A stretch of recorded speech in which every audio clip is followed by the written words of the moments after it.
Hello student, how are you? Again most welcome on your YouTube channel chemistry plus academy. Last के session में हमने discuss किया था कुछ important topic of the electrochemistry, that is the Nernst equation for the electrode potential, the next equation for the SHE. SHE mean standard hydrogen electrodes को हमने discuss किया था लास्ट के टॉपिक में।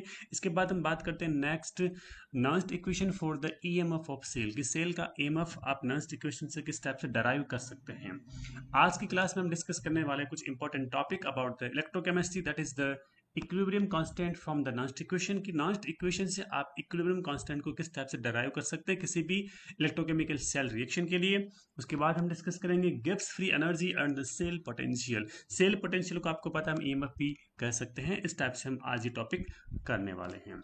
तो first of all we will discuss about the equilibrium constant from the Nernst equation. देखिएगा, ये हमारे पास है इलेक्ट्रोकेमिकल सेल, इसको हमने डिस्कस किया था कुछ प्रीवियस क्लासेस के अंदर। तो यहाँ पर देखिएगा कि यहाँ पर क्या है, जिंक का एनोड है, कॉपर का यहाँ पर क्या कैथोड है, और जिंक के एनोड के साथ हमने जिंक सल्फेट का सॉल्यूशन यूज किया है इलेक्ट्रोलाइट के लिए, और कॉपर के कैथोड के साथ हमने कॉपर सल्फेट का सॉल्यूशन यूज किया है इलेक्ट्रोलाइट के फॉर्म में। ओके, इसके बाद हमने सोल्ट ब्रिज से कनेक्ट किया, और उसके बाद यहाँ पर सी की स्विच यूज करके यहाँ पर वोल्टमीटर को हमने पुट कर दिया। ओके, अब देखिए यहाँ पर इसका जो सेल का रिप्रेजेंटेशन होता है वो क्या होता है, जिंक का इलेक्ट्रोड जिंक सल्फेट के सॉल्यूशन में डिप्ड है, बीच में यहाँ पर क्या है सॉल्ट ब्रिज अवेलेबल है। उसके बाद में कॉपर का इलेक्ट्रोड कॉपर सल्फेट के जो सॉल्यूशन में डिप्ड है। This is the cell representation of Daniel cell, okay, of electrochemical cell. Okay, अब यहाँ पर हमने रिएक्शन को देखा था, आपको पता होगा यहाँ पर क्या हो रहा था कि electrons flow from the zinc to copper in the external circuit. यहाँ देखिएगा, ये जिंक का इलेक्ट्रोड है, यहाँ से इलेक्ट्रॉन यहाँ कॉपर की तरफ क्या कर रहे हैं, मूव कर रहे हैं। मींस इलेक्ट्रॉन का ट्रांसफर हो रहा है जिंक के एनोड से कॉपर के कैथोड की तरफ। ये कहाँ है, एक्सटर्नल सर्किट, सर्किट बाहर है। इंटरनल सर्किट कौन सा वाला है, ये इंटरनल सर्किट है। आप देख सकते हैं following process takes place in the internal circuit. देखिएगा, zinc from zinc rod passes into the solution as zinc plus two ion. आप देख सकते हैं यहां से जिंक एनोड का ऑक्सीडेशन हो रहा था कि यहां से जिंक जो है जिंक प्लस टू आयन के फॉर्म में यहां पर सॉल्यूशन में ट्रांसफर हो रहे थे। इसके बाद देखिएगा copper plus two ion from the copper sulphate solution are deposited on the copper rod. आप देख सकते हैं यहां पर जो कॉपर सल्फेट से कॉपर प्लस टू आयन मिले थे, कॉपर प्लस टू आयन देखिए सॉल्यूशन से कॉपर कैथोड पर डिपोजिट हो रहे हैं। इलेक्ट्रॉन इसको कहां मिलेंगे, यहां से इलेक्ट्रॉन मिलेंगे।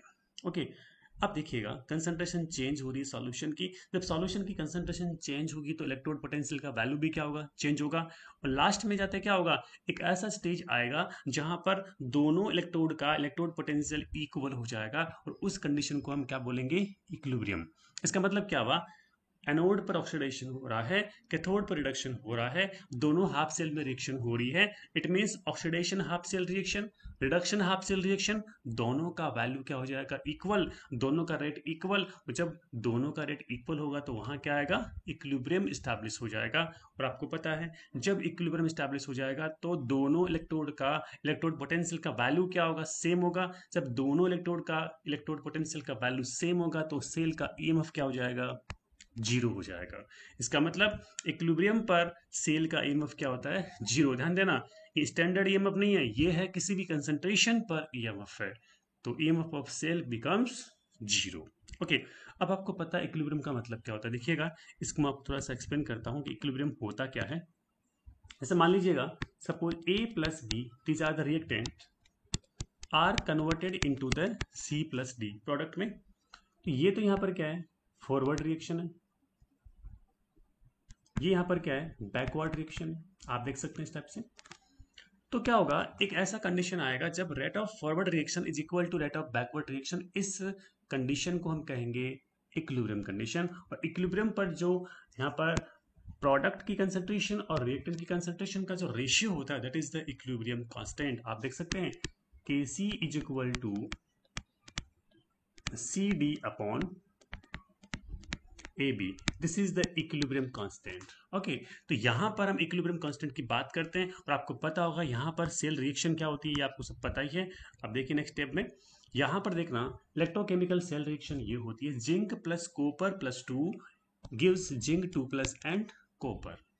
इसका मतलब हमने वहां पर डिस्कस किया था, जब भी हमने नेक्स्ट इक्वेशन को डराइव किया था, तो वहां पर pure solid, pure liquid, pure gases के लिए हमने इनका वैल्यू कितना किया था, 1 लिया था, 1 मोल पर लीटर, मीन्स यूनिटी यूज किया था हमने, आपको पता है। इसका मतलब यहाँ पर ये वैल्यू यूज नहीं करेंगे। अब यहाँ कौन है, this is the product, this is the reactant, तो Kc is equal to zinc plus 2 upon copper plus 2 की कंसंट्रेशन का रेशियो हो जाएगा इक्वेशन नंबर 1।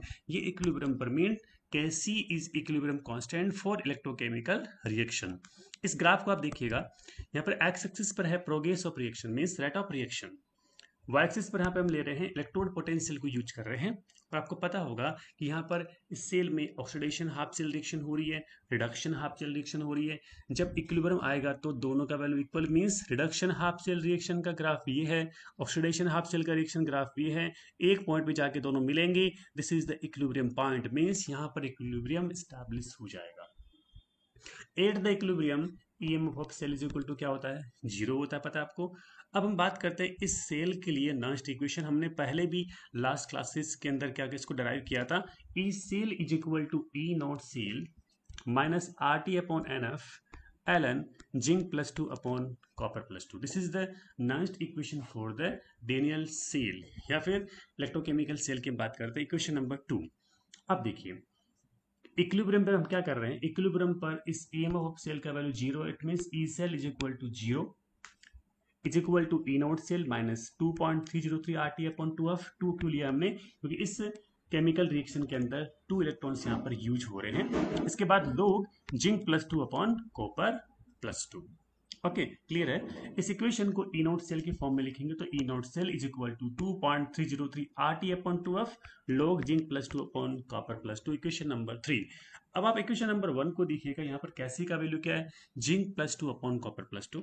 इक्वेशन नंबर 3 में आप क्या करेंगे, इसको कैसी से रिप्लेस करेंगे, मीन्स ये यहाँ पर केसी हो जाएगा। तो आप नेक्स्ट स्टेप में देखिएगा, from equation number 1 and 3 E naught cell is equal to 2.303 R T upon 2f log Kc, equation number 4। Okay अब हम क्या करेंगे, R का वैल्यू पुट क्या करेंगे 8.314, T का वैल्यू पुट करेंगे 298 केल्विन, जनरली हम 298 केल्विन पर ही एक्सपेरिमेंट करते हैं। F यहाँ पर हो जाएगा 96500 कूलाम। तो आप क्या करेंगे, इन सब का वैल्यू यहाँ पे पुट करेंगे तो क्या होगा, E naught cell is equal to 0.0591 upon 2 log Kc, equation number 5। It is the final equation for the equilibrium constant. तो यहाँ पर क्या है, equilibrium constant and E naught cell में क्या रिलेशनशिप स्टैब्लिश हो गया है। अब देखिएगा डेनियल सेल के लिए जनरली जो ई नोट सेल का मीन्स होता है स्टैंडर्ड इलेक्ट्रोड पोटेंशियल का वैल्यू होता है 1.1 वोल्ट। ओके जनरली इस इक्वेशन को आप कैसे शो करेंगे कि E naught cell is equal to 2.303 R T upon N F log Kc। यहाँ पर n का मीन्स क्या, number of electron involve in the electrochemical cell reaction, F is equal to Faraday है।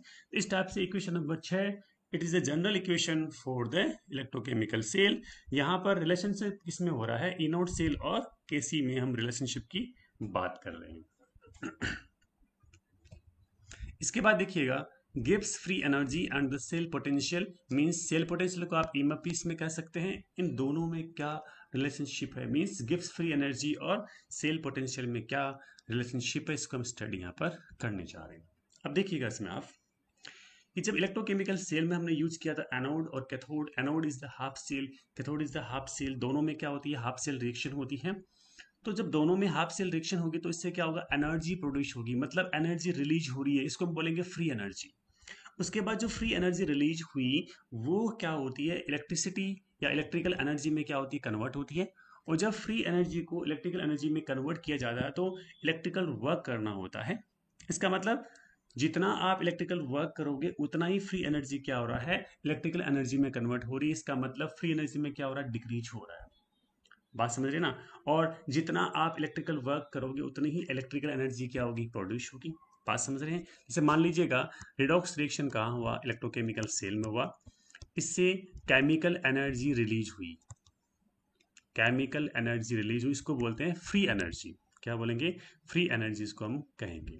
ओके इस free energy का conversion किस में हुआ, इलेक्ट्रिकल एनर्जी में। इट मीन्स इलेक्ट्रिकल एनर्जी का प्रोडक्शन हो रहा है, तो इसके लिए आपको इलेक्ट्रिकल वर्क करना पड़ेगा। इसका मतलब यहाँ फ्री एनर्जी में डिक्रीज हो रहा है।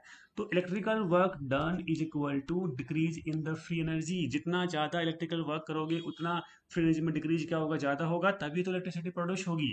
इन the case of electrochemical cell the electrical work done is equal to the electrical energy produce.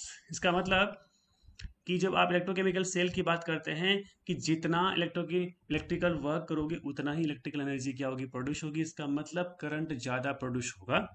तो इसको हम इस टाइप से फॉर्मूले में लिख सकते हैं कि electrical work done is equal to electrical energy produced is equal to quantity of electricity flowing into EMF. Electrical energy produce कैसे होगी, कितना होगा कि इसकी क्वांटिटी कितनी है, कितना इलेक्ट्रिसिटी फ्लो हो रही है इनटू सेल का ईएमएफ। ये होता है इसका फॉर्मूला इलेक्ट्रिकल वर्क डन का। ध्यान दीजिएगा। अब आपको पता है यदि n mole of electrons are transferred in any cell then quantity of electricity flowing. Suppose n mole electron flow हो रहे हैं, देखिएगा सपोज 1 इलेक्ट्रॉन फ्लो हो रहा है तो उसमें बोलते हैं 1f। 2 इलेक्ट्रॉन में हम क्या बोलेंगे 2f। इट मीन्स यहाँ पर n mole of electron transfer हो रहे हैं, तो इलेक्ट्रिसिटी की कितनी क्वांटिटी फ्लो होगी, वहां पर होगी nf। और आपको पता है ई सेल क्या होता है, represent the EMF of cell. इसका मतलब यहाँ ईएमएफ है उसको ई सेल लिख देंगे और क्वांटिटी कितनी फ्लो हो रही है एनएफ, क्योंकि जब भी इलेक्ट्रिकल एनर्जी प्रोड्यूस हो रही है तो वहाँ पे इलेक्ट्रॉन का ट्रांसफर होता है, इलेक्ट्रॉन फ्लो होते हैं, और कितने इलेक्ट्रॉन फ्लो हो रहे हैं उतना ही क्या हो जाएगा इसमें फैराडे इसमें पास होगा। फैराडे के इलेक्ट्रिसिटी को शो करता है, चार्ज को शो करता है, और आपको पता है 1 faraday is equal to 96500 coulomb. आपको पता है ना 1 faraday is equal to 96500 coulomb होता है। इस टाइप से आप इसको डिस्कस कर सकते हैं। ओके, तो हमने क्या किया कि N F faraday electricity flowing हो रही है, तो इसको हम फॉर्मूले में इस वैल्यू को पुट करेंगे। तो यहाँ देख लीजिएगा आप, सपोज डेल जी क्या यहाँ पर फ्री एनर्जी चेंज है, कि मतलब जी का मतलब क्या एनर्जी है, फ्री एनर्जी, डेल जी का मतलब चेंज कितना हुआ। तो electrical work done is equal to हम लिखेंगे कितना इलेक्ट्रिसिटी पास हुआ N F into E M F of cell. E cell आ गया। अब आपको पता है जितना ज़्यादा वर्क करोगे इलेक्ट्रिकल उतना ही फ्री एनर्जी में डिक्रीज होगा। तो हम डेल जी क्या होता है, फ्री एनर्जी चेंज है, डिक्रीज का मतलब क्या हुआ माइनस साइन, तो minus del G is equal to हो जाएगा N F E cell. In case of standard condition, standard condition में क्या होता है आप यहाँ पर नोट लगा दोगे, तो minus del G naught is equal to N F E naught cell. Okay, तो इस फॉर्मूले को आप ई नोट सेल का वैल्यू पुट करेंगे। अभी हमने थोड़ी देर पहले ई नोट सेल का वैल्यू डराइव किया था। E naught cell is equal to होता है R T upon N F L N K C, equation number 3। अब आप इक्वेशन नंबर 3 से ई नोट सेल के वैल्यू को इक्वेशन नंबर 2 में पुट करेंगे, तो आप देख सकते हैं फ्रॉम इक्वेशन 2 एंड 3, तो ई नोट सेल का वैल्यू आपने यहाँ पुट किया, तो यहाँ आपने वैल्यू लिखा इस टाइप से कि del G naught is equal to N F R T upon N F L N K C. N F यहाँ पे कटेगा तो फॉर्मूला बनेगा minus del G naught is equal to R T L N K C. अब इस equation को del जी के equal लेंगे, del G naught is equal to minus R T L N K C. अब आपको पता है एल एन का मीन्स होता है लोग ई, मतलब इसका बेस ई है, इसको आप 10 में कन्वर्ट करोगे बेस 10 में, तो 2.303 से मल्टीप्लाई करना पड़ता है। तो इसमें आप करोगे del G naught is equal to minus 2.303 R T log K C, equation number 4। This is the Gibbs free energy. तो ये क्या था, गिब्स फ्री एनर्जी का फॉर्मूला है किसी भी इलेक्ट्रोकेमिकल सेल के लिए। तो इससे न्यूमेरिकल क्वेश्चंस के बाद पूछे जा सकते हैं, उसको हम डिस्कस करेंगे आगे के लेक्चर्स वगैरह में। तो आज के लिए इतना ही। तो देखते रहिए इस वीडियो को एंड तक, प्लीज स्टार्टिंग से एंड तक दोबारा इसको वॉच करना। और हर एक वीडियो जो भी मैं आपको अपलोड कर रहा हूँ क्लास 12 के स्टूडेंट, उसको स्टार्टिंग से एंड तक वॉच करें, बीच में इसको स्टॉप ना करें, तभी आपके समझ में आएगा। अच्छा टाइम है, गोल्डन पीरियड आपके लिए पढ़ने का, क्योंकि आप सारे दिन घर पे रहते हो तो आपको टाइम भी बहुत मिलेगा, कहीं बाहर भी नहीं निकलना होता है। तो अच्छे से वीडियो को वॉच कीजिएगा। फिर भी आपको कुछ क्वेरी है तो आप कमेंट बॉक्स में कमेंट कीजिएगा, जरूर आपको सॉल्व किया जाएगा। देखते रहिए केमिस्ट्री प्लस अकेडमी, एंजॉय कीजिए केमिस्ट्री के साथ। Thank you so much.